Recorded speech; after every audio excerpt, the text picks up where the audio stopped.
जदि देखिबा गत 24 घंटा लोएस्ट मिनिमम टेम्परेचर रिकॉर्ड करा जायछि फुलबाणी टारे 11.5 डिग्री सेल्सियस। डेन्स फॉग भी किछि जगह रे देखा जायछि, ता सहित सालो टू मॉडरेट फॉग भी केते जगह रे भी देखा जायछि। A very dense fog Bhubaneswar report करा जायछि। भुवनेश्वर विजिबिलिटी थिला आज सकाळे लोएस्ट विजिबिलिटी 30 मीटर। आज देखिए टेम्परेचर फोरकास्ट आगामी 4-5 दिन में टेम्परेचर बेसी किसी परिवर्तन होबार संभावना नहीं। पाग मुख्यतः सुखिला रही संभावना अच्छी आगामी 7 दिन जाए।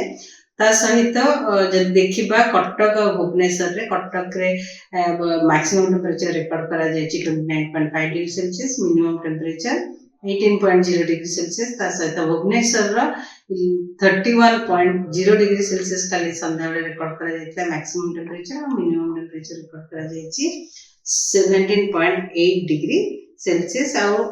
फॉग भी कटक भुवनेश्वर ट्विन सिटी भी फॉग रिपोर्ट करा आगामी 3 दिन फॉग फोरकास्ट दि जाइए। डेन्स फॉग फोरकास्ट दि जाइए जमती कि भद्रक, केन्द्रापड़ा, जगतसिंहपुर, पुरी, खोर्धा, कटक, ढेंकानाल, अनुगुल, कंधमाल, कलाहांडी, सुंदरगढ़ यही जिला गुड़िक किछि स्थान रे सालो टू मॉडरेट फॉग देखा जाबा सहित डेन्स फॉग भी होबार संभावना रही आगामी 24 घंटे।